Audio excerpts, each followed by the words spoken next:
Good afternoon, 8th class. So, in our previous lecture, we started the chapter 13 that is sound. इसमें हमने sound क्या होती है, vibration कैसी होती है, how the sound get transformed from one position to another position, हमने वो सब discuss किया. So, today we are going to discuss more about sound. So, the first topic that we have is sound needs a medium to travel. As we discussed in our previous lecture that कि sound जो है उसको travel करने के लिए जब भी हम कोई भी साउंड क्रिएट करते हैं तो वहाँ पे पार्टिकल्स जो है वो वाइब्रेट करते हैं. ठीक है, यानी पार्टिकल्स क्या है, एक मीडियम है, एक जरिया है जिसकी वजह से साउंड जनरेट हो रही है. ठीक है, साउंड वहां जनरेट हुई, उसके बाद हमने क्या डिस्कस किया, हमने देखा कि साउंड एक जगह से दूसरी जगह ट्रेवल कर रही है थ्रू एयर पार्टिकल्स, कि पार्टिकल्स ऑफ एयर्स के थ्रू वो ट्रेवल कर रही है.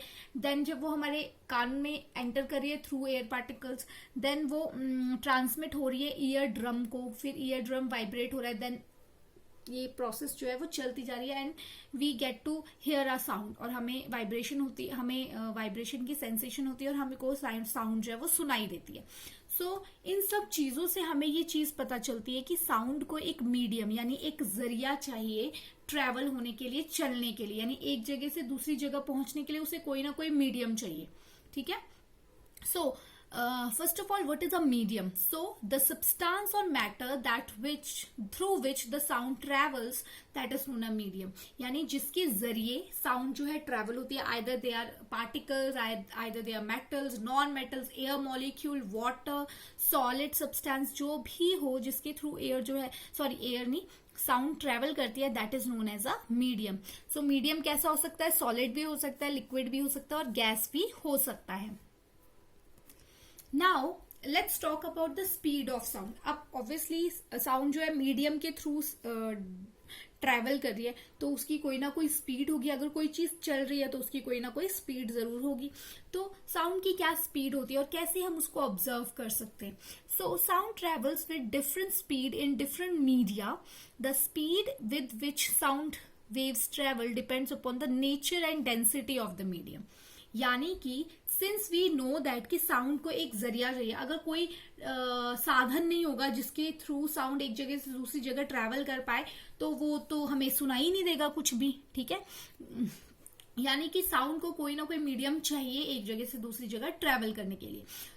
तो जो साउंड की स्पीड है वो डिपेंड करती है कि जो भी मीडियम उसके पास है उसका नेचर कैसा है, उसकी डेंसिटी कैसी है. डेंसिटी मतलब कि number of particles in a given area, that is known as a density. No, so यानी एक एरिया में कितने नंबर ऑफ पार्टिकल है उस पर भी डिपेंड करती है.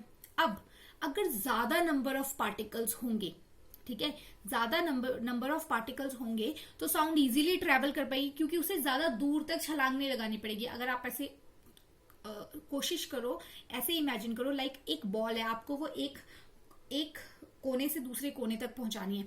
अगर आपके पास उस कोने तक पहुंचने के लिए सिर्फ 2 बंदे तो आपको वो बॉल थ्रो करनी पड़ेगी. ठीक है, और वो बॉल क्या है, साउंड है. ठीक है, वो बॉल क्या है, साउंड है. तो आप उस साउंड को थ्रो कर रहे हो, मे बी दूसरा पर्सन उसे कैच कर पाए, मे बी नहीं कैच कर पाए, तो वो बॉल उसके तक इतनी आसानी से नहीं पहुंचेगी. बट अगर वहीं आप एक जगह से दूसरी जगह पे आपने एक लंबी सी लाइन बना रखी है, 10 लोगों की लंबी लाइन बनाई है, अब वो एक एक करके एक बंदा उसको पास करता जाएगा तो वो साउंड कहीं डिस्ट्रैक्ट भी नहीं होगी और फटाफट दूसरे कोने तक पहुंच जाएगी.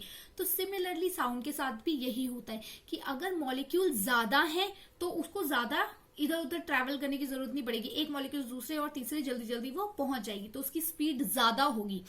अगर जो है मॉलिक्यूल्स जो है कम है, मीडियम उसके पास कम अवेलेबल है, तो साउंड की जो स्पीड होगी वो भी कम हो जाएगी क्योंकि उसको जरिया ही नहीं मिल रहा जाने के लिए, तो वो कैसे जाएगी. ठीक है, सो स्पीड जो है उसकी डिपेंड करती है डेंसिटी के ऊपर. अगर डेंसिटी जो है मीडियम की वो ज्यादा है तो क्या होगा, more will be the speed of sound. और स्पीड अगर डेंसिटी जो है वो कम है तो स्पीड जो साउंड की स्पीड है वो भी कम हो जाएगी. Now the speed of sound changes with the atmospheric conditions like temperature, atmospheric pressure और humidity. यानी इन सारे जो atmospheric जो चेंजेस आते हैं हमारे एटमॉस्फेयर पे, इससे भी साउंड जो है वो बहुत ज्यादा रिलेट कर पाती है। लाइक टेम्परेचर से, अगर टेम्परेचर कम होगा, ठीक है, हम जानते हैं कि जब टेम्परेचर ज्यादा होता है तो जो मॉलिक्यूल्स होते हैं वो दूर दूर हो जाते हैं, टेम्परेचर कम होता है तो वो नजदीक नजदीक होते हैं, तो उससे भी जो है साउंड की स्पीड इफेक्ट होती है। सिमिलरली प्रेशर से भी, अगर प्रेशर ज्यादा होगा तो मॉलिक्यूल पास पास होंगे, स्पीड ऑफ साउंड ज्यादा होगी। अगर प्रेशर कम होगा मॉलिक्यूल्स दूर दूर होंगे और जो स्पीड ऑफ साउंड है वो भी कम हो जाएगी। Similarly humidity. So this was all about the speed of sound. Hope आप लोगों को समझ में आया होगा कि स्पीड ऑफ साउंड कैसे डेंसिटी और नंबर ऑफ मॉलिक्यूल्स के ऊपर डिपेंड करती है। After that, there are some terms that are related to sound. So the first term is wave. So basically, if we talk about sound, कि sound कैसे travel करती है, तो sound travel करती है in the form of wave. Wave मतलब like this, ऐसे, इस तरह से ये wave होता है, ठीक है। नदियों में हम ऐसे जब ड्राइंग बनाते हैं तो इस तरह की वेव बनाते हैं, तो साउंड भी इसी वेव के थ्रू जो है वो ट्रेवल करती है। Waves are categorised by 3 basic quantities. ये जो वेव होती है ना, इसकी 3 बेसिक क्वांटिटीज होती हैं। First is frequency, second is amplitude and the third is time period. ये 3 क्वांटिटीज जो है ये हम अपने नेक्स्ट लेक्चर में आगे कंटिन्यू करेंगे। So for today this is it. So let's move towards the question answers. So the first question that you have is, what is a medium? Next question, name the medium in which sound travel faster. Name the factors on which the speed of sound depends. Thank you.